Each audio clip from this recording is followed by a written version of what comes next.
Selamat tengah malam kepada para pendengar Ria 897 FM. Diteruskan kisah Misteri Jam 12. Saya akan muat naikkan poster sebentar nanti ataupun satu posting di Facebook Ria ataupun Facebook DJKC sebentar nanti. Dan pada tengah malam ini tadi saya sedang berkongsi pengalaman ataupun sedang mencari pengalaman untuk saya berkongsi sebentar nanti. Dan tiba-tiba saya ternampak satu email yang mana email ni adalah email yang di forward berkali-kali ini saya nak kongsi je lah, tak seram mana pun tapi bila saya tengah baca ni saya ternampak email ni terus meremang bulu rumah. Email ni saya rasa saya dah baca kisah ni kalau tak silap saya. Saya rasa macam pernah baca tapi saya tak ingat lah. Dan email kalau dia forward berkali-kali kan nanti ada thread kan. Ada macam okay ni send this date pukul berapa dia send. Dan email ni saya tengok dihantarkan melalui kiriman email Gmail saya. Dikirimkan pada tahun 2009. Ya, 2009 dia kirimkan email ni. Dan dia forward. Dan hari ni baru saya terperasan email ni.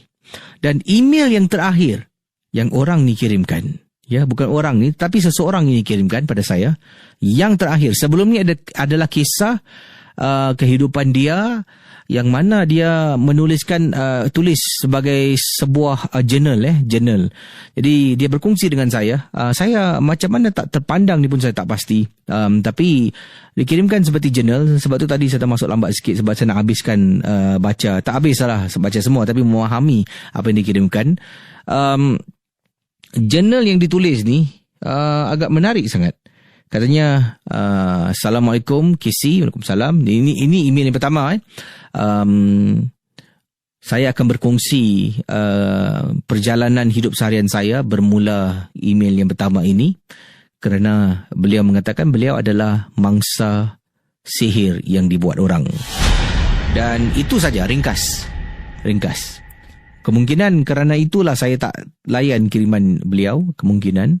Kemudian dikirimkan lagi hari berikutnya, ya, tarikh ataupun tahun yang sama 2009 tapi hari berikutnya dikirimkan malam tadi saya tak dapat tidur. Seolah-olah ada susuk tubuh hitam yang berada dekat belakang langsih bilik tidur saya. Saya memberitahu yang mengirimkan ini email ni adalah wanita, seorang perempuan, memberitahu abang saya dan kakak. Mereka hanya mentertawakan saya yang saya ni banyak tengok cerita hantu. But to be honest, saya nampak ada susuk tubuh di belakang di belakang langsir bilik tidur saya. Next email, ini email seterusnya hari yang ketiga pula. Dan ada juga hari-hari yang dia tak kirimkan email dan katanya, Hi DJKC, thank you for reading. Dan dia menceritakan tadi duduk rumah sorang-sorang dalam rumah pukul 5 petang. Suddenly dengar bunyi pintu almari ditutup 2 kali. Bapa dengan abang kerja, kakak keluar, mak tak ada di rumah. And then I was all alone, baru balik dari kerja hari ni, setengah hari, penat. Dan tiba-tiba tengah resting dekat ruang tamu, dengar pintu almari dalam bilik dibuka tutup 2 kali. Dan journal ni berterusan, dia berthread panjang. Dan yang terakhir, email yang dikirimkan yang membuat saya meremang. Ya. Yang membuat saya meremang.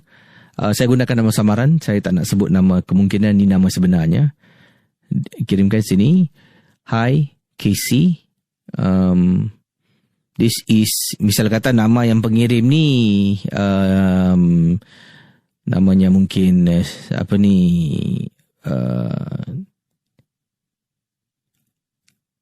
Fiza, nama isteri senang lah, So dikirimkan, sebab saya terganggu sangat lah bila saya membaca ni. Kali terakhir email yang dikirimkan pada saya pada tahun 2017 bulan September. Yang kirimkan, Hi Casey, this is not Fiza. Ini bukan Fiza. I am her sister. Just for your information, Fiza has passed on. Fiza sudah meninggal dunia. Misteri Jam 12. Baik saudara, kita akan terus berkongsi kisah pengalaman pada malam ini. Anda boleh hubungi saya di 669-11897. Dan pengalaman yang pertama ingin saya bacakan kepada anda semua. Sebelum itu terima kasih pada anda yang mendengar Ria 897 FM bersama dengan saya Casey pada malam ini. Dan yang ini kiriman daripada Amirul. Katanya, Assalamualaikum Kisi. Waalaikumsalam. Saya Amirul, berasal dari Pulau Pinang, nak berkongsi pengalaman. Yang ini saya temankan kakak saya pada malam tu. Kakak saya di rumah barunya yang terletak jauh daripada rumah kami lah. Kakak saya ni baru saja berumah tangga dan baru saja berpindah. Tapi masalahnya ni, suami kakak saya seringkali tidak ada di rumah. Dia bekerja luar negeri lah. Jadi maknanya masih dalam Malaysia. Masih bekerja dalam Malaysia. Tapi Malaysia ni kan luas kan, besar kan.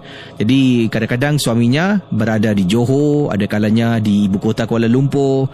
Jadi jarang sangat suami ada di rumah pada waktu itu. Dan selalunya kata Amirul, kakak saya akan telefon lah. Katanya, Amirul, tidur rumah kakak jom.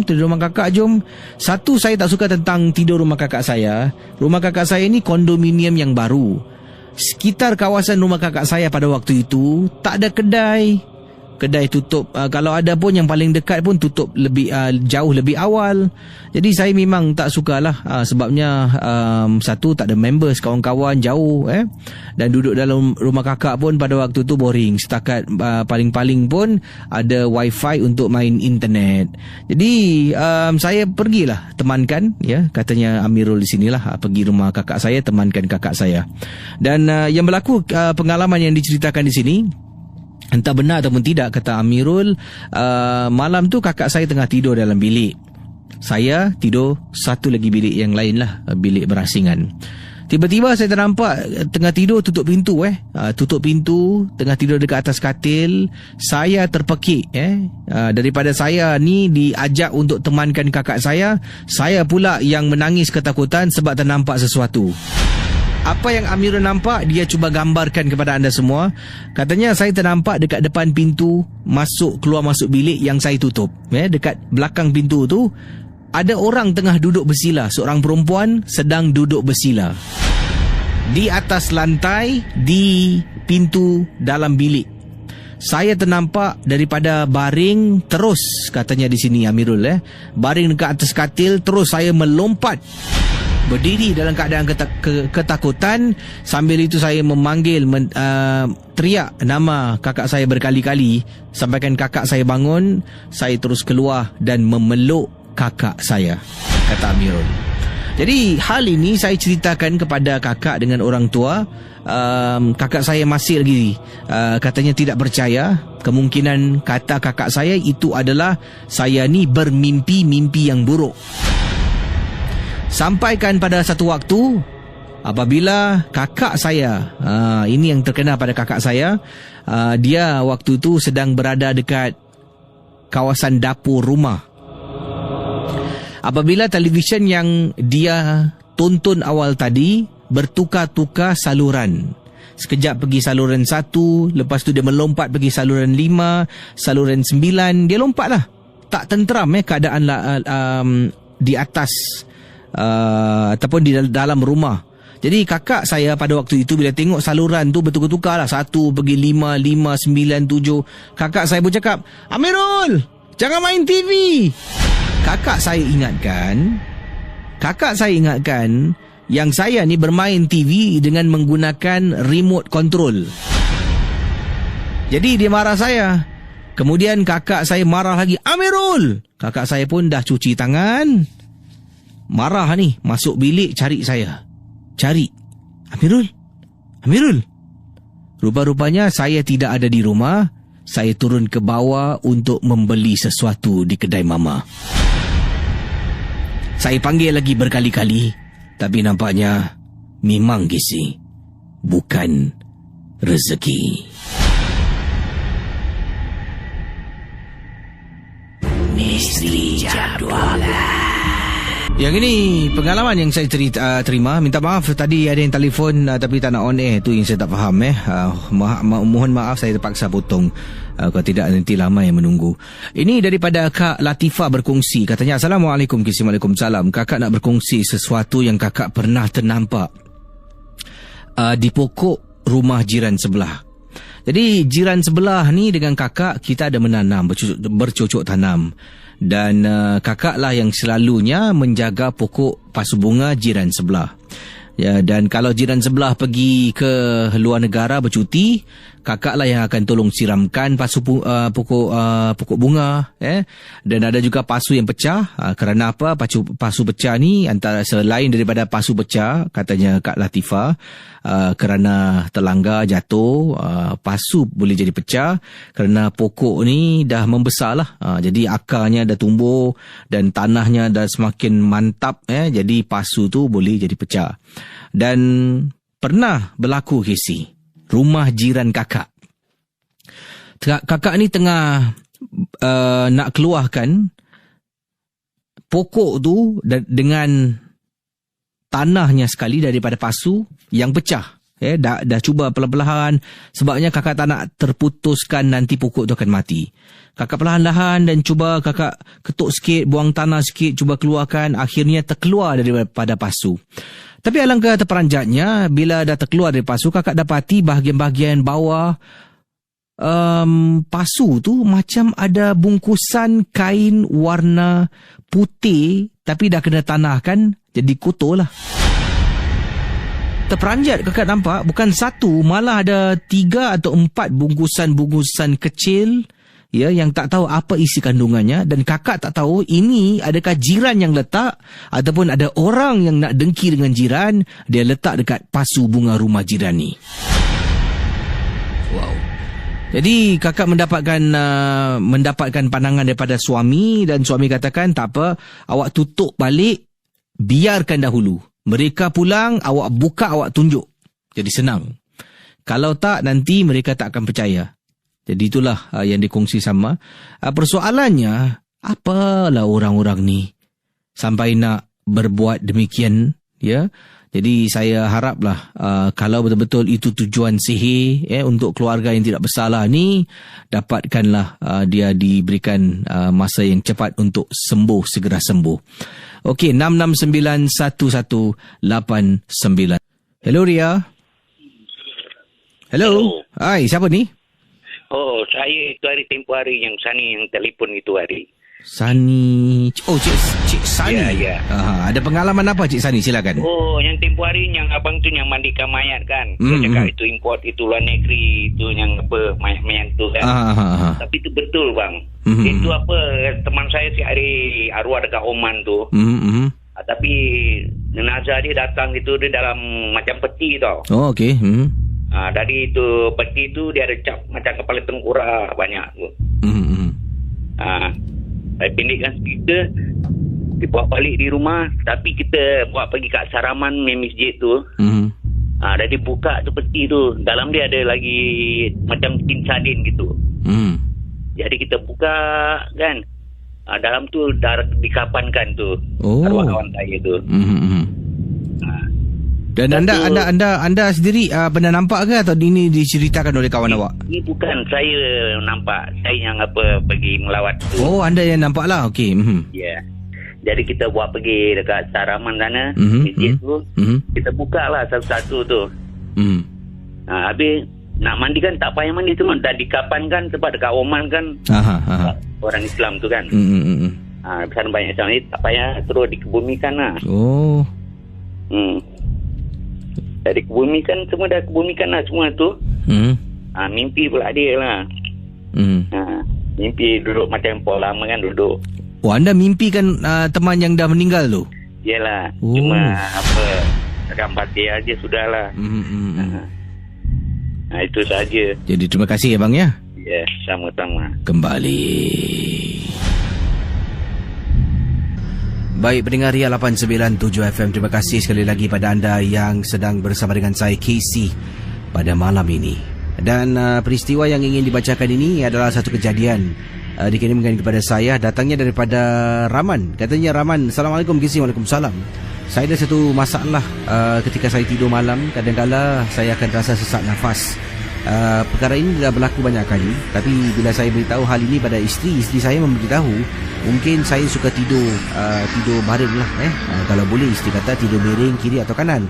Masalahnya kalau saya tidur miring kiri kanan, saya tak boleh tidur dan nanti akan bunyi saya berdengkur memang kuat sangat-sangat, sampaikan saya sendiri yang tengah tidur pun ada kalanya boleh terdengar suara saya berdengkur. Ia akan mengganggu isteri saya yang sedang tidur bersama dengan saya, dan juga ada kalanya mengganggu anak saya yang tidur di bilik sebelah. Kata anak saya takut mendengar suara saya berdengkur. Jadi saya akan tidur dalam keadaan baring. Bantal saya akan letak 2 bantal untuk menegakkan kerongkong tekak saya supaya angin dapat mengalir. Tapi permasalahan lain mula timbul bila tidur baring tu, rasanya macam sesak nafas KC. Beberapa kali bila nak bangun tu, seolah-olah tangan saya, badan saya ni dikawal dan dihempap oleh sesuatu. Ini membuat saya rasa resah gelisah. Dan kadang-kadang dalam tidur tu saya akan baca sampai kan boleh bergerak. Terus saya duduk di atas katil dan saya istighfar beberapa kali. Isteri saya pernah ternampak saya bangun dalam keadaan termengah-mengah. Isteri bertanya dan saya beritahu isteri kerana saya sesak nafas, tak boleh bergerak. Namun isteri memberitahulah, oh ini mungkin kerana abang suka tidur baring, kalau boleh miring bang, supaya tidak berlakunya kekejangan otot, katanya isteri. Tapi saya cubalah KC. Bila cuba tidur baring pula, isteri tak boleh tahan dengkuran saya yang amat kuat dan bising. Jadi saya tidak ada pilihan. Saya tetap tidur baring. Tetapi itulah, ada kalanya, bukan selalu, tapi kadang-kadang ni rasa takut KC. Macam dada saya, tangan saya ni dipegang, duduk oleh sesuatu. Sampai kan pada satu hari selepas perkara ini berlaku beberapa kali, akhirnya saya beritahu hal ini kepada bapa mertua saya. Bapa mertua dengan cepat memberitahu kemungkinan yang mengganggu saya ketika tidur adalah jin betina. Saya pun terketawa lah. Bapak ni merepek lah, kata saya kepada bapa mentua. Kata bapa mentua, jin ni akan duduk dekat badan manusia yang tidur baring. Sebab tu kata bapa mentua, kita digalakkan tidur miring sebelah kanan. Itulah yang lebih afdal. Kalau kita tidur baring, jin akan datang dan menghempap dada kita seolah-olah mengganggu tidur kita. Saya pun cakap, tak adalah pak, takkanlah jin nak duduk badan saya, apa cerita? Tak apa, malam ni sebelum tidur kau baca surah-surah ni. Bapa saya pun hulurkanlah beberapa tulisan surah yang dia tulis. Jadi yang mana boleh saya hafal, saya akan baca. Yang tidak, saya keluarkan mukadam dan saya membaca surah yang disarankan oleh bapa mertua saya. Beberapa hari saya amalkan membaca surah itu, namun tidak ada apa-apa gangguan yang saya hadapi ketika saya sedang tidur. Sampaikan pada satu hari itu saya dah terlampau penat, saya balik terus bam di atas katil, dan apa yang berlaku, gangguan tak boleh bernafas tu datang lagi. Dan saya ingat bapa mertua saya katakan, kalau nak tidur baca surah, tapi saya lupa nak baca.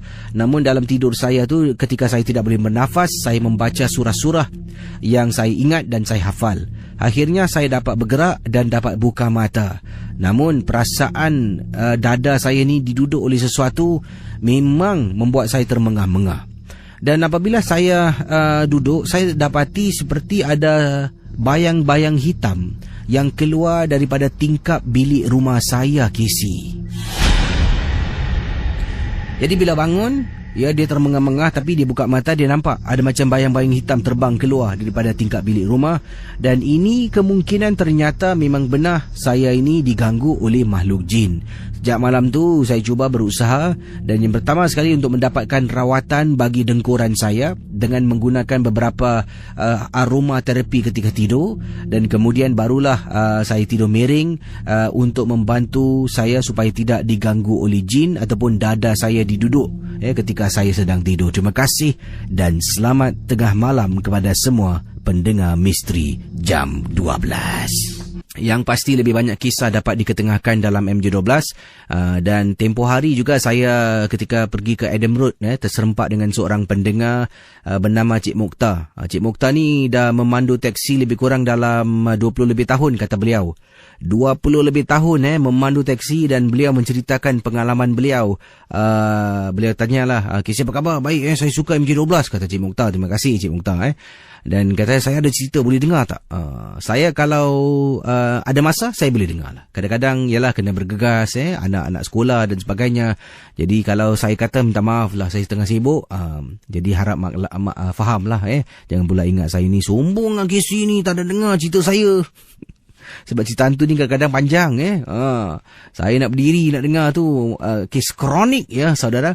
Jadi pendengar Ria 897, Cik Mokhtar yang saya terserempak pendengar MJ12 ni di Adam Road menceritakan pada saya pengalaman memandu teksi 20 lebih tahun, dan antara pengalaman yang beliau tak dapat lupakan apabila beliau menjemput seorang wanita lah menahan teksinya. Dan katanya di sini wanita itu harus meminta Cik Mokhtar ni menghantar beliau pergi ke tapak tanah perkuburan bidadari. Jam 11 lebih malam teksinya ditahan oleh wanita ini. Kemudian wanita ni kata, "Boleh hantar saya nak pergi kubur bidadari." Waktu tu sekarang dah tak ada lagi lah. Jadi saya pun kata Cik Mokhtar, terperanjat ke si? Saya pusing belakang. "Awak nak pergi kubur malam-malam macam ni?" Dia kata, "Ya cik."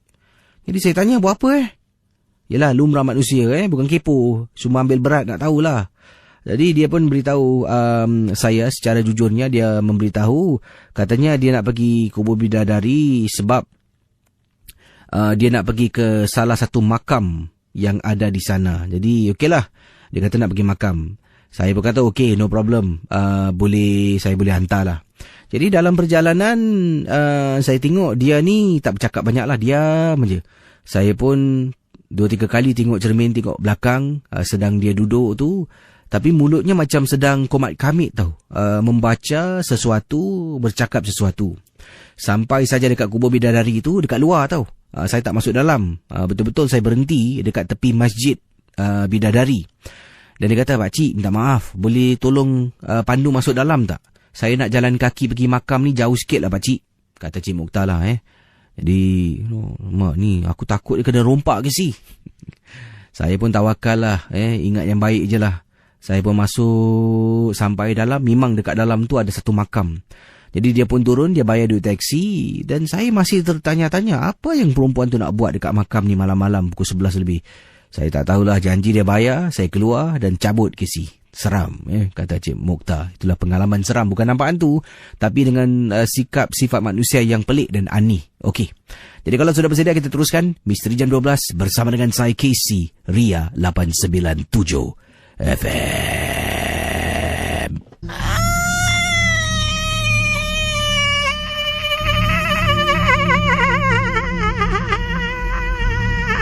Sakitlah bodoh. Aduh, sakit. Sakit. Aduh. Pendengar Misteri Jam 12, berikut kisah yang dikongsi sama oleh seorang pakar perubatan yang bernama Obe Mardi. Katanya, apa kabar Casey? Apa kabar semua para peminat rancangan Misteri Jam 12? Obe baru-baru ini agak sibuk dengan tugasan-tugasan, jadi tidak sempat untuk berkongsi pendapat pandangan, berkongsi pengalaman. Pengalaman Obe yang kali ini adalah satu kejadian yang berlaku apabila Obe merawat seorang pesakit. Beliau ni, dipendekkan cerita, disihir dibuat orang, seorang wanita dalam lingkungan usia 30 lebih tahun. Kesian melihat keadaan wanita ini. Jadi waktu tu Obe dah jumpa je beberapa kali. Kemudian Obe sedang merawat dia. Dan Obe ni menggunakan sejenis kayu yang Obe cucuk di telapak kakinya. Bila cakap cucuk tu, kita tak adalah tekan sampai mencederakan orang. Kayu tu kita letak dekat telapak kaki, cucuk sikit aja. Tapi dia menjerit, dia punya sakit seolah-olah macam azab sangat-sangat. Dan Obek pernah berinteraksi dengan dia dan bertanyakan siapa namanya. Dia langsung tak nak beritahu. Dia tak nak bilang siapa tuannya, apa hajat datang sini. Tapi dia cuma kata bodoh.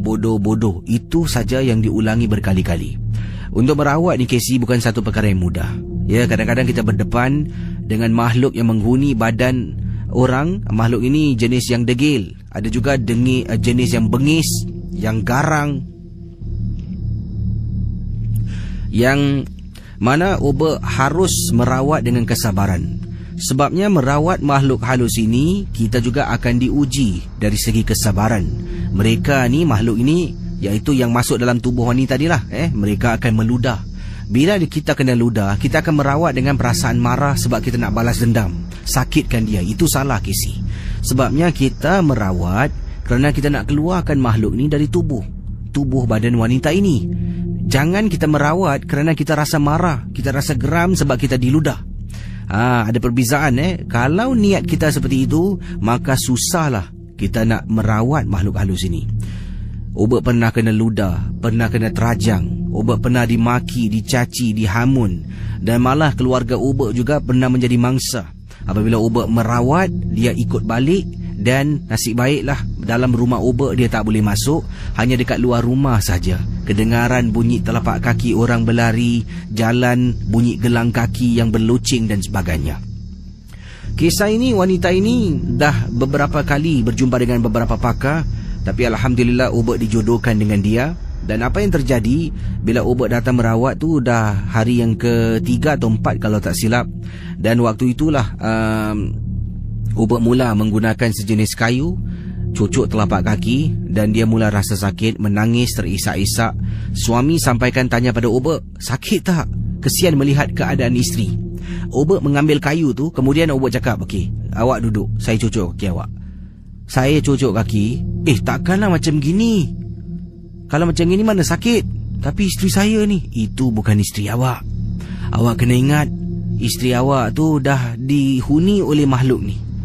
Dan dipendekkan cerita Casey, rupa-rupanya dalam tubuh dia ada dua beradik perempuan rambut panjang, Casey, yang menghuni dalam tubuh dengan niat sihir dan memporak-perandakan hidup wanita ini. Memang sedih sangat-sangat bila Obek dapat tahulah. Tapi inilah masyarakat kita, walaupun dunia dah moden, masih lagi menggunakan kaedah-kaedah seperti ini untuk mengapa-apakan orang kerana tidak puas hati, sikap cemburu dan macam-macam lagi. Obek nasihat kepada semua supaya dalam rumah tu kalau boleh bacalah surah Al-Baqarah. Satu kali baca, 3-4 hari lah jin takkan masuk rumah. Mereka takut sebab dikawal. Jadi solat tu jangan lupa, sentiasa solat. Dan antara perkara, elakkanlah daripada kita menyakiti hati orang dengan kata-kata, dengan tingkah laku. Memang betul kadang-kadang ni kita tak perasan, tetapi bila orang dah sakit hati, orang dah jealous, cemburu, mereka boleh buat apa sahaja. Itulah pengalaman Obek. Mohon maaf, kali ini bukan tentang nampak hantu, tapi lebih kepada nasihat dan pengalaman ringkas Obek merawatkan seseorang. Terima kasih dan selamat tengah malam. Selanjutnya pengalaman yang ingin saya ceritakan ini berlaku datangnya daripada siapa ni? Datangnya daripada Imran. Imran berkongsi pengalaman ketika memancing di waktu malam, seorang diri. Kejadian ini berlaku dekat Sembawang Park. Kata Imran, kisah memancing di malam hari di Sembawang. Apa yang berlaku? Kita teruskan Misteri Jam 12.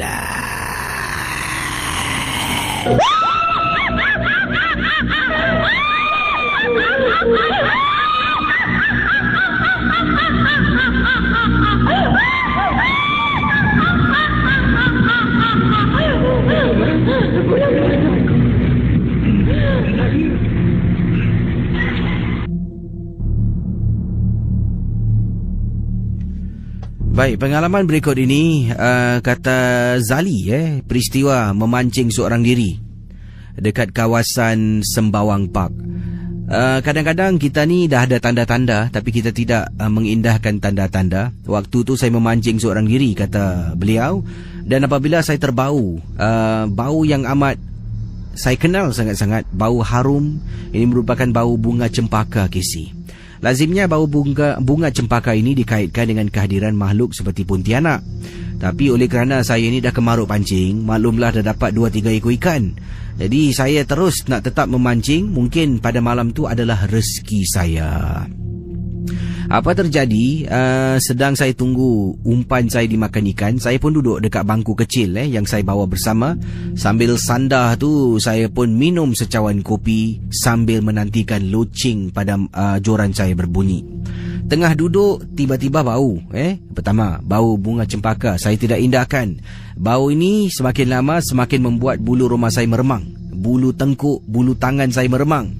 Tiba-tiba saya dengar dengan jelas suara yang agak halus dan sayup, kedengaran seperti suara seorang perempuan dalam keadaan sedang menangis pada malam itu. Bila dengar sekali seorang sedang memancing seorang diri, saya memang tidak indahkan. Saya nak fokus kepada memancing, tak nak saya mungkin terganggu dengan bunyi-bunyian. Yalah, ini pun di tepi laut, ada pokok, kadang-kadang angin tiup. Tapi kali kedua dengar dengan jelas sangat. Dengan jelas.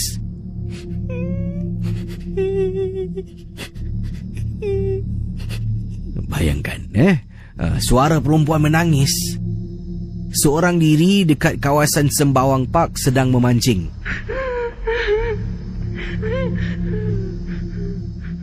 Saya pun pada malam tu, bila dengar buat kali kedua, memang menakutkan saya. Dalam kotak, tak silap saya ada 2-3 ekor ikan. Saya bangun, tarik joran, nak tamatkan sesi memancing saya. Saya pergi ke depan, suara tu masih lagi kedengaran agak perlahan, dan angkat joran yang saya pacakkan ke atas tanah. Saya mula putar motor joran saya. Putar. Tiba-tiba satu bahagian tu makin lama makin berat tu. Makin berat. Apabila saya tarik, saya tengok seperti ada seaweed, Casey. Dari jauh dalam gelap, nampak seaweed. Alamak, terkena pula rumpai laut. Saya tarik dengan menggunakan tangan, tarik tangsi tu, tarik. Bila sampai depan, saya terperanjat. Sebenarnya mata kail saya bukan tersangkut pada rumpai laut, tetapi kepada rambut hitam pada malam itu. Bayangkan pendengar ya, tersangkut pada gumpalan-gumpalan rambut hitam. Saya tak nak lagi gunakan tangsi dengan mata kail, tak ada masa. Saya ambil gunting tangsi, joran tak sempat nak lipat, angkat barang-barang dalam keadaan ketakutan. Saya lari pergi ke tempat letak kereta yang mana saya letakkan di tepi jalan. Tengah lari, saya sempat toleh belakang. Saya nampak ada susuk tubuh sedang berdiri membelakangi saya. Bila sampai dekat kereta, barulah saya cabut joran, perlahan-lahan masukkan bahagian belakang kereta, simpan barang-barang, dan barulah saya pandu untuk keluar daripada kawasan itu. Sebelum saya nak pergi pancing, saya dah ajak seorang kawan. Kawan saya kata, jomlah pergi pancing. Dia tanya dekat mana? Sembawang Park. Kata, tak nak laku tempat tu, berhantu. Saya pun marah, kata, kau ni aku dah pancing kat sini banyak kali lah, tak ada apa-apa. Saya pelajari kadang-kadang kita jangan bongkah, jangan riak. Bukan bermakna kita tidak terkena, kita tak akan kena. Barulah saya kena. Terima kasih dan selamat tengah malam.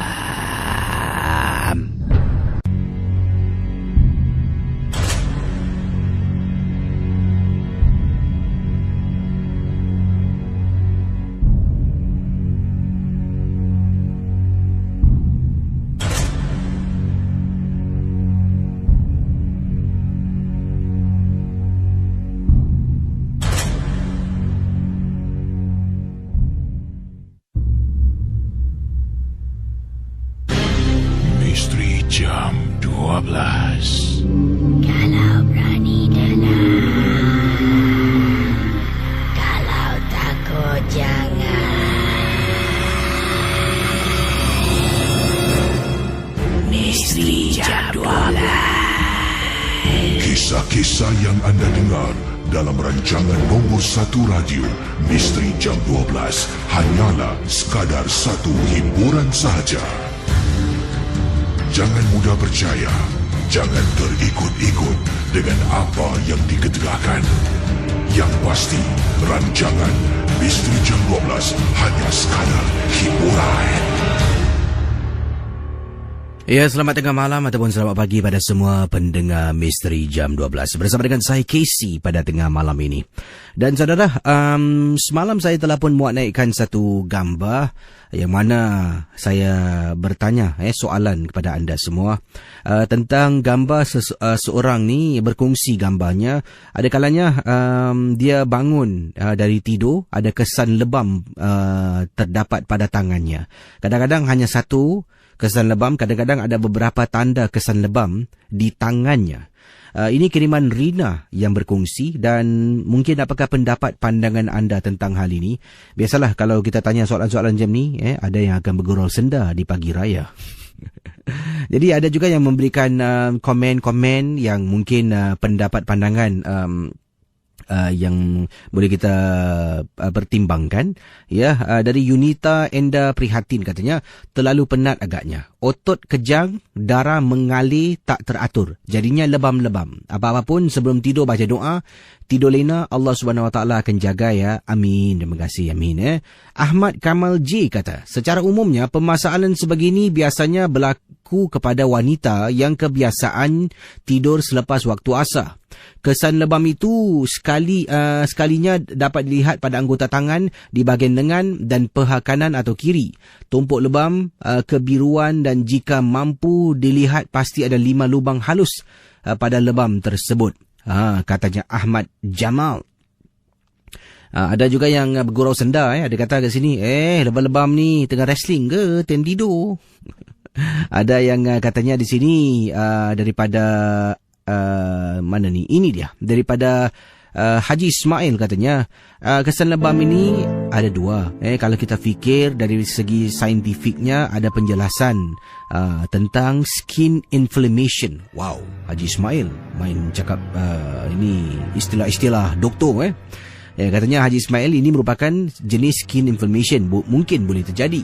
Ataupun kalau kita ikut pengetahuan tentang dunia sihir, dunia makhluk halus ini juga dipanggil perbuatan seperti mana yang kita pernah dengar. Ini kesan lebam dilakukan dengan kehadiran makhluk halus, kata Haji Ismail.